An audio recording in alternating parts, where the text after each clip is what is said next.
नमस्कार दोस्तों। आइए आज फिर कुछ एरर्स वाले सेंटेंस करें। ये वैसे डिस्कस हुआ है एक वीडियो में, ये टॉपिक, और टॉपिक का नाम है सब्जेक्ट वर्ब एग्रीमेंट। यानी सेंटेंस में जो वर्ब का रूप आता है वो सब्जेक्ट के हिसाब से होता है। सब्जेक्ट अगर सिंगुलर है तो आपका वो रूप आएगा वर्ब का जो एक थर्ड पर्सन सिंगुलर के साथ आता है, अगर थर्ड पर्सन सिंगुलर सब्जेक्ट है तो। जैसे कि आपको पता होगा प्रेजेंट इंडेफिनिट टेंस में थर्ड पर्सन सिंगुलर सब्जेक्ट है तो वर्ब के एंड में एस या ई एस लगता है। इसी तरह से प्रेजेंट कंटिन्यूअस में इज लगता है वर्ब की फोर्थ फॉर्म से पहले। पास्ट कंटिन्यूअस में वाज लगता है वर्ब की फोर्थ फॉर्म से पहले, यदि सब्जेक्ट थर्ड पर्सन सिंगुलर हो तो। उस वीडियो की लिंक आप स्क्रीन पे देख रहे हैं। मैं चाहूँगा कि आप पहले उस वीडियो को देख लें, उसके बाद इन सेंटेंसेस को करें। फिर भी दोहराई के तौर पर मैं आपको यहाँ बता देता हूँ कि आपने 8 नियमों का ध्यान रखना है। पहला नियम ये है कि आपने बहकना नहीं है। अगर आपको ऐसा सेंटेंस दिया हुआ है जिसमें गलती होने का अंदेशा प्रॉक्सिमिटी टू द वर्ब के कारण है, इस तरह की जो एरर हो जाती है उसको एरर ऑफ प्रॉक्सिमिटी बोलते हैं। जैसे वन ऑफ द मैंगोज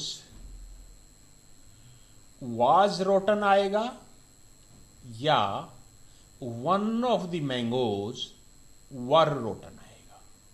देखिए, अगर वर्ब के नज़दीक जो नाउन है उसको आप देखें, इस केस में मैंगोज, मैंगोज तो क्योंकि प्लूरल है, लेकिन सही में इसका सब्जेक्ट इस सेंटेंस का वो मैंगोज नहीं है बल्कि वन ऑफ द मैंगोज है। यानी आपका सब्जेक्ट सिंगुलर है, एक मैंगो है, थर्ड पर्सन सिंगुलर है, इसीलिए वाज रोटन आएगा, वर रोटन नहीं होगा। तो ये आपने ध्यान रखना है कि आपने सिर्फ ये नहीं देखना है कि वर्ब से पहले सिंगुलर है या प्लूरल है। आपने पूरे सेंटेंस को देखना है, पूरे क्लॉज को देखना है कि आपका जो सब्जेक्ट है इस केस में वो सिंगुलर है या प्लूरल है। ये था एक पहला नियम। नियम नंबर 2, जब आपके सेंटेंस में दो या दो से ज्यादा नाउन एंड से जुड़े हुए हों तो वो नाउन चाहे दोनों ही थर्ड पर्सन सिंगुलर हों, आपने वर्ब का वो रूप नहीं लगाना है जो थर्ड पर्सन सिंगुलर के साथ लगता है, क्योंकि एंड लगाने से आपका सब्जेक्ट प्लूरल हो जाता है। जब दो नाउन्स के या दो प्रोनाउंस के बीच में आप एंड लगा देते हैं तो आपका जो सब्जेक्ट है वो प्लूरल हो जाता है और आपका जो वर्ब का वो रूप है जो थर्ड पर्सन सिंगुलर के साथ आता है वो नहीं आएगा, यानी प्लूरल वर्ब आएगी। जैसे Ram goes to school, sentence ठीक है, गोज इसलिए आया क्योंकि राम थर्ड पर्सन सिंगुलर है। मोहन गोज टू स्कूल, ये भी सेंटेंस ठीक है क्योंकि मोहन थर्ड पर्सन सिंगुलर है और इसके साथ गो की बजाय गो जाएगा।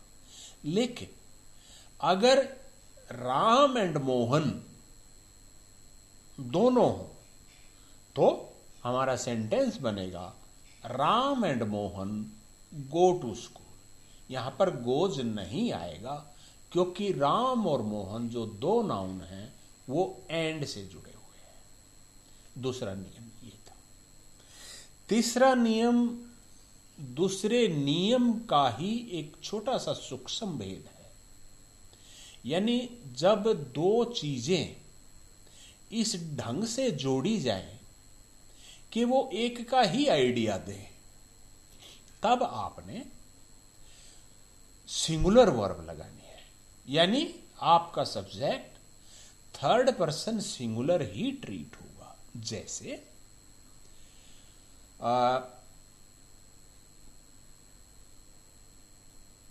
दाल रोटी एक अच्छा खाना है।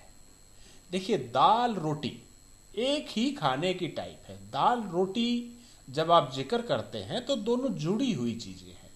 या दाल भात जैसे बोलते हैं कि दाल भात बहुत पसंद किया जाता है, तो वहां पर दाल को और भात को अलग अलग रूप में नहीं देखा जाता, एक ही आइडिया का देता है, वो एक ही तरह का आइडिया देता है। तो यहां पर होगा दाल bhat is my favourite dish, या dal bhat is liked by many in our country. तो इज आया यहां पर, आर नहीं आया। हालांकि दाल एंड भात यानी राइस एंड पल्स दो नाउन हैं, एंड से जुड़े हुए हैं, फिर भी उनके बाद इज आएगा। इसी तरह से अंग्रेज जैसे बोलते हैं, अगर उनमें से कोई ब्रेड और बटर यानी ब्रेड पे बटर लगाए और खा जाए, अच्छा ब्रेकफास्ट बनाए, तो वो एक तरह से ब्रेड और बटर ही खाना है। ब्रेड को और बटर को अलग अलग नहीं माना जाता, उसमें एक ही चीज का आइडिया देते हैं। Bread and butter is my favourite breakfast. या इसी तरह से कई बार होता है कि घोड़ा गाड़ी दरवाजे पर खड़ी है, तो यहां पर घोड़ा और गाड़ी दोनों चीजें होने का मतलब है, एक चीज होने का कोई मतलब नहीं है। ये एक ही चीज का आइडिया देते हैं, अलग ही चीज दो है वो। तो उसमें हम कहेंगे the horse and carries is at the door. वहां पर आर एट द डोर नहीं कहेंगे, क्योंकि वो एक ही चीज का आइडिया हमें देते हैं। इसी तरह से मान लिया कोई स्कूल है, उसका जो प्रिंसिपल है वो एक आदमी है, और वो जो आदमी है जो प्रिंसिपल है वही उस स्कूल का डायरेक्टर भी है। तो हमने ये कहना हो कि प्रिंसिपल और डायरेक्टर अपने कमरे में बैठे हैं, और हमारा मतलब एक ही आदमी से है जो कि दोनों पद को लिए हुए हैं। तो हम ऐसे कहेंगे the principal and director of school is in his room. और अगर प्रिंसिपल अलग व्यक्ति है, डायरेक्टर दूसरा व्यक्ति है, तो हम उसको ऐसे कहेंगे the principal and the director. जब आपने द लगा दिया डायरेक्टर से पहले भी, तो वो दो अलग अलग व्यक्ति हैं। वहां पर कहेंगे आर इन देयर रूम्स, अपने कमरों में है। ये भी आपको ध्यान रखना है। यानी इसी तरह से जैसे कहें कि कोई आदमी जैसे मरे और उसको कहें कि वो फिलोसफर भी रहा हो, वो कवि भी रहा हो, वो पॉलिटिशियन भी रहा हो, एक ही आदमी में सारे ये गुण हों, या सारे ही व्यक्तियों का जो व्यक्तित्व है वो एक ही आदमी में हो, तो हम वहां पर कुछ ऐसे बोलेंगे the politician, philosopher and poet is dead. यहां पर इज लगाएंगे। हालांकि बीच में हम कई नाउन्स को जोड़ रहे हैं, पर व्यक्ति एक ही है, इसलिए इज लगाएंगे। बात नंबर 4, जब दो या दो से ज्यादा नाउन और या नोर इनसे जुड़े हुए हों तो आपने वर्ब को उस नाउन के हिसाब से या उस प्रोनाउन के हिसाब से लगाना है जो और या नोर के बाद में आया है। जैसे ही और his friends run every day. देखिए अब ही, फिर आया और, फिर आया हिज फ्रेंड्स।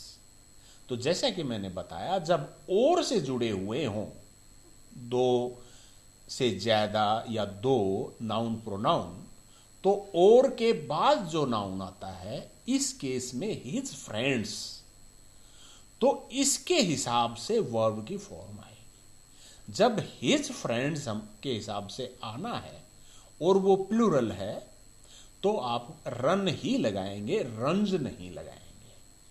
यानी ही को देखें तो रंज लगना चाहिए, हिज फ्रेंड्स को देखें तो रन लगना चाहिए।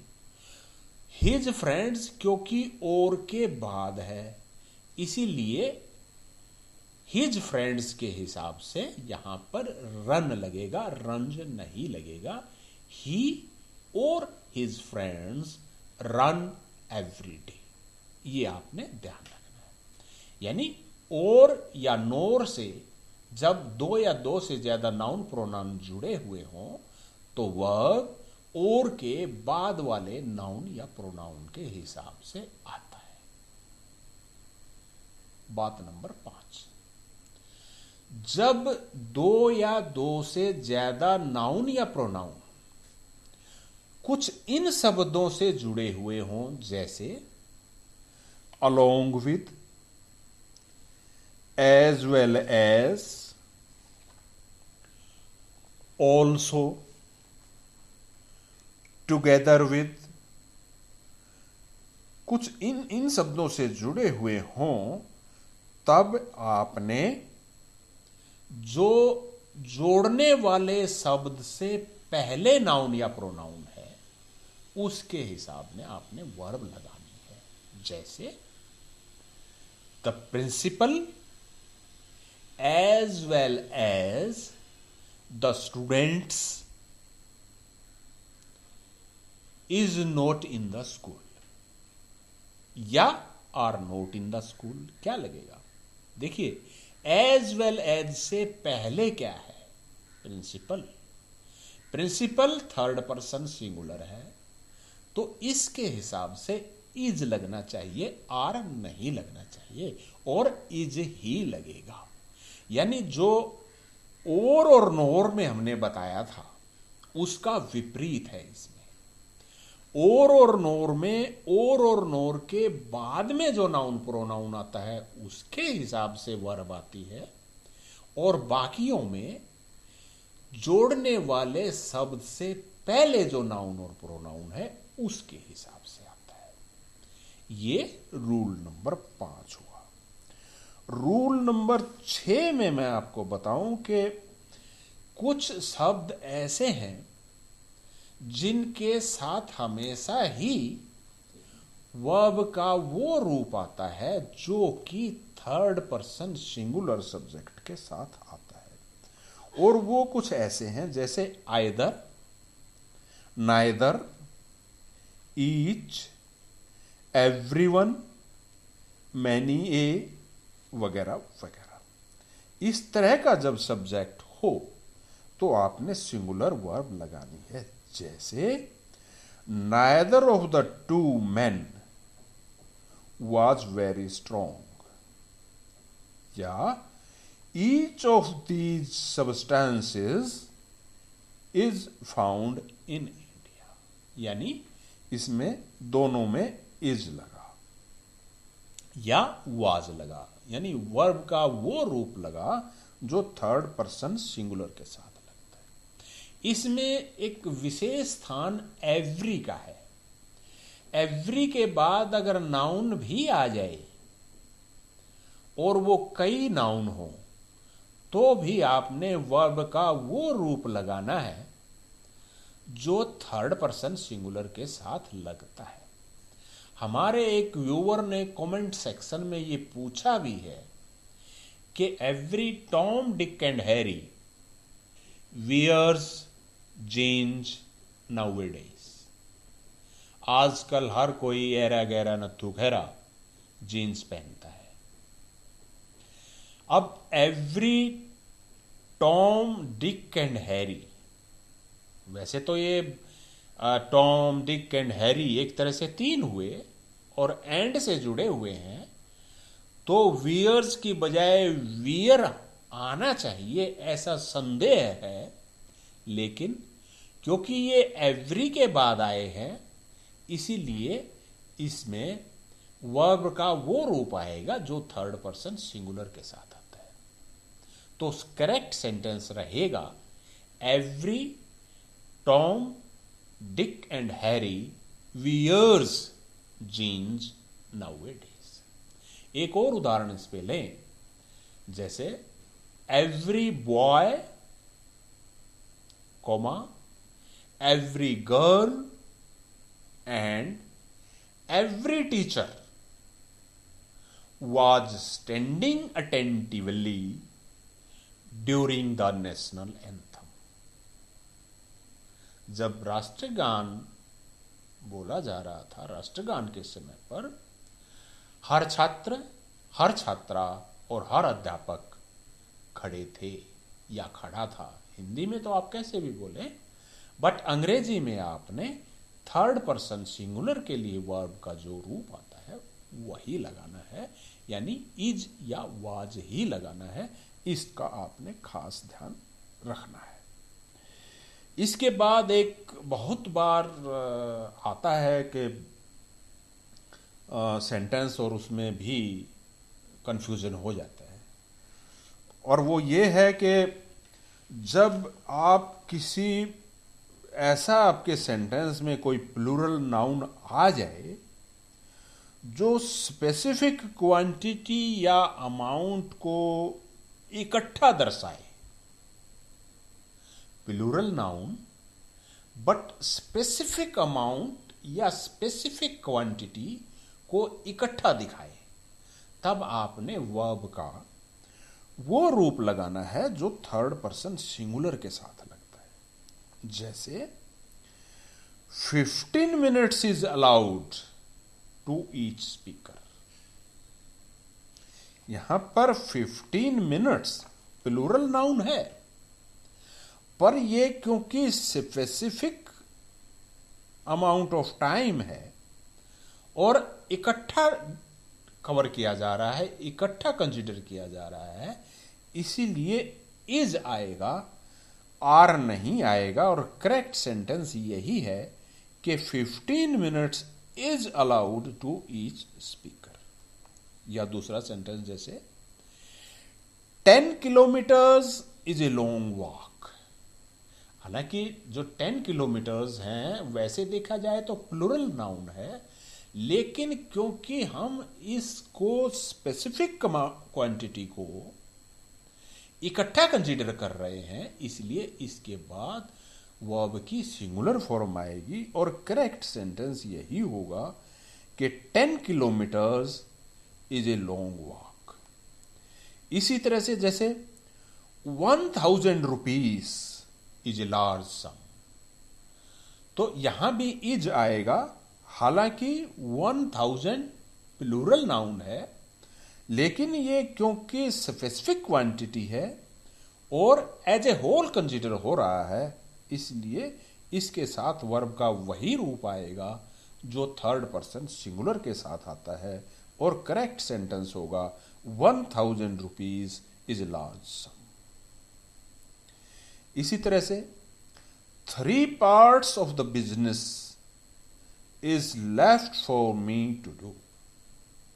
जब आपने कहा कि 3 पार्ट्स, हालांकि 3 पार्ट्स प्लूरल नाउन है, पर क्योंकि ये स्पेसिफिक क्वांटिटी है जो कि इकट्ठी कंसिडर हो रही है, इसलिए इसके बाद भी इज आएगा। 3 parts of the business is left for me to do. तो आइए अब कुछ सेंटेंसेस हैं, मैं चाहूंगा कि आप पूरी लिस्ट को देखकर इसमें से देखें कि वर्ब की कौन सी फॉर्म आएगी और कहां पर गलती हुई है।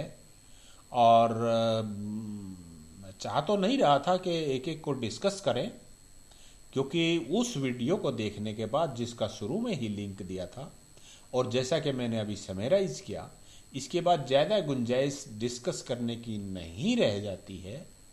फिर भी अगर आप चाहेंगे कि डिस्कशन ही हो तो नेक्स्ट टाइम कोई ऑडियो बनाएंगे और इनको डिस्कस करेंगे। फिलहाल मुझे लगता है कि जितना किया है वो एनफ है। अब तो आपको प्रैक्टिस करने की ज़रूरत है, आप प्रैक्टिस कीजिए। Thank you, bye bye.